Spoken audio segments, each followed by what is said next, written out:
Oke. Assalamualaikum warahmatullahi wabarakatuh. Waalaikumsalam warahmatullahi wabarakatuh. Tuh, Baik, teman-teman, rekan-rekan, saudara-saudara. Kali ini kita akan keesaan nih guys. melakukan podcast dengan materi pembahasan apa sih masalah yang terjadi pada motor 4 langkah dan 2 langkah dan bagaimana sih cara mengatasinya, apa saja cara penanggulangannya untuk agar mesin itu tidak cepat rusak. Jadi dari saudara rekan-rekan siapa yang ingin melestarikan pertanyaannya? Sebelumnya, perkenalkan nama saya Arya. Ya, perkenalkan nama saya Revina. Perkenalkan nama saya Ananda Armasanska. Oke. Yang Yang tidak pertama membahas kita bahas perbandingan cara kerja dan motor 4 langkah dan motor 2 langkah ya, Mas. iya ya. Jadi, Nah itu gimana Pak Devina? Cara kerjanya motor 4 langkah itu gimana Pak? Untuk cara iya Mbak. kerjanya motor 4 langkah itu gini, Mas. Gampang kok. Cuma ada 4 prosesnya. Yang pertama itu ada langkah isap atau intake. Nah, langkah isap atau intake ini piston bergerak dari titik mati atas ke titik mati bawah untuk membuka katup isap dan memungkinkan campuran udara dan bahan bakar itu masuk ke dalam silinder. Nah, tekanan dalam silinder ini jadi lebih rendah dari tekanan atmosfer, sehingga campuran ini dapat terhisap dengan mudah. Yang kedua ada langkah kompresi. Itu katup isap itu ditutup dan piston bergerak kembali dari titik mati bawah ke titik mati atas.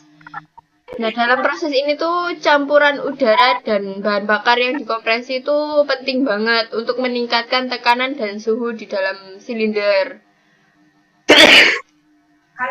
Langkah ketiga itu ada langkah pembakaran atau power.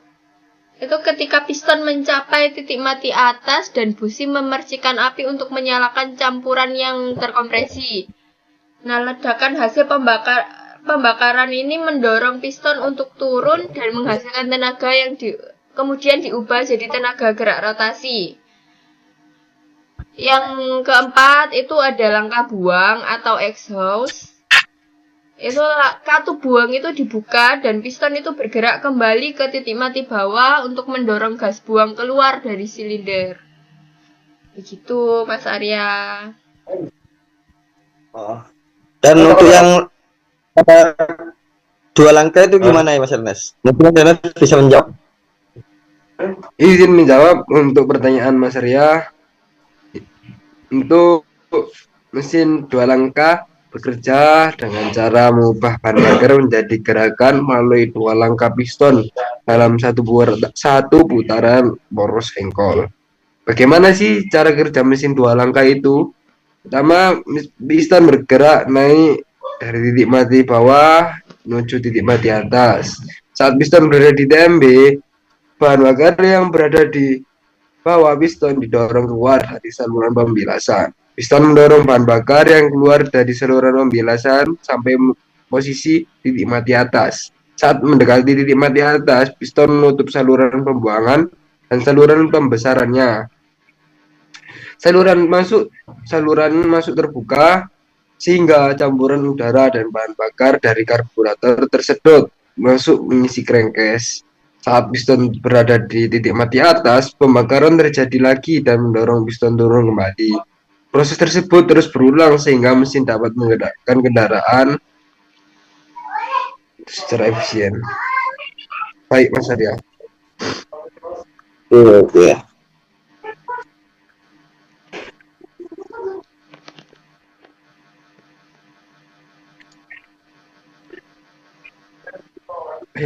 Terus masalah-masalah. kalau analisis masalah yang mungkin akan terjadi di motor 4 langkah dan 2 langkah itu gimana? Kebetulan aku kan belum tahu, aku cuma tahu prosesnya aja.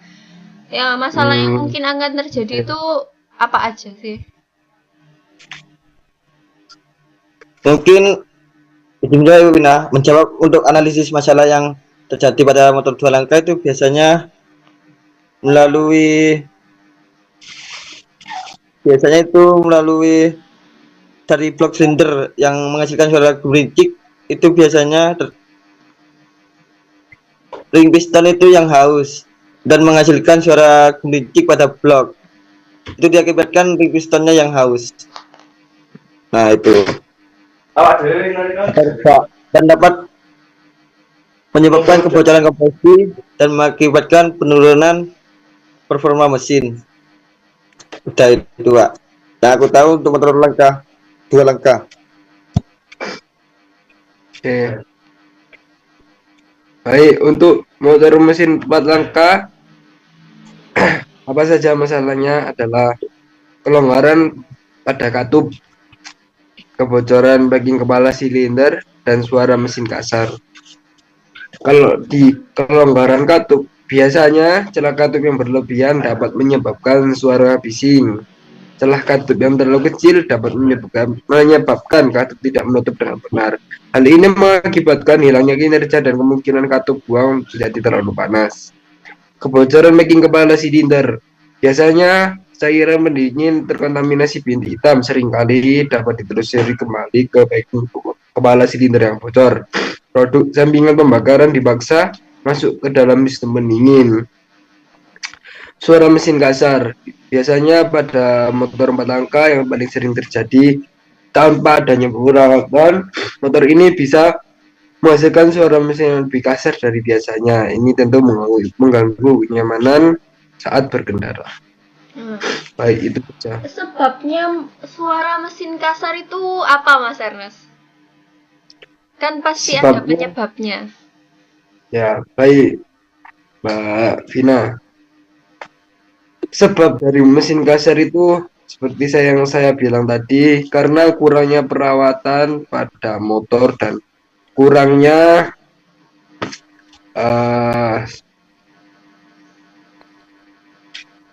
kurangnya digunakan ya, sebuah motor tersebut untuk sehari-hari dan seperti tidak dipanaskan, tidak ada perawatan, gitu Mbak Bina.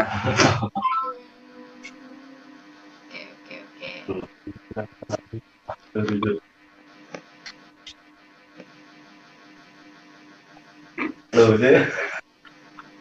Lalu untuk perawatan dan perbaikannya untuk motor 4 langkah dan 2 langkah itu gimana?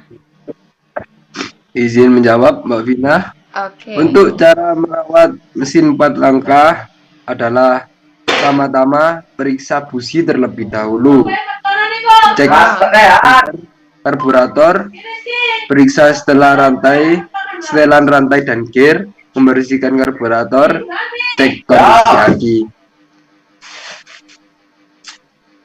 Mesin 4 tak memiliki konstruksi yang lebih kompleks, siklus 4 langkah, dan ini membuat perawatan dan perbaikan mesin menjadi lebih sulit dan mahal. Jadi izin menjawab untuk perawatan dua langkah itu lebih sederhana, tetapi tetap memerlukan perhatian khusus. Nah, pengguna itu perlu memastikan bahwa campuran oli dan bahan bakar tepat, karena mesin ini bergantung pada oli yang dicampurkan dengan bahan bakar untuk pelumasnya.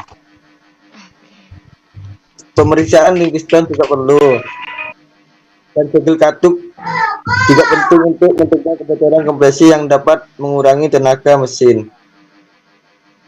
Itu Mbak Wina. Paham.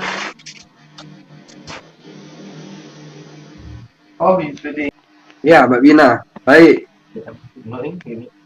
Terima kasih rekan-rekan dan saudara-saudara sekalian yang mau mendengarkan dan mau mengamati podcast dari kami dengan materi apa saja sih masalah yang terjadi pada motor 4 langkah dan 2 langkah, bagaimana sih cara kerjanya, dan bagaimana sih cara agar motor tersebut agar tetap awet setelah digunakan gitu. Baik, sebelumnya kami mohon maaf apabila ada salah kata atau tutur kata yang kurang berkenan pada hati rekan-rekan. Selebihnya saya ucapkan terima kasih dan mohon maaf sebanyak-banyaknya. Wabil taufik wal hidayah wassalamualaikum warahmatullahi wabarakatuh. Wabarakatuh. Waalaikumsalam. Waalaikumsalam warahmatullahi wabarakatuh. Oh,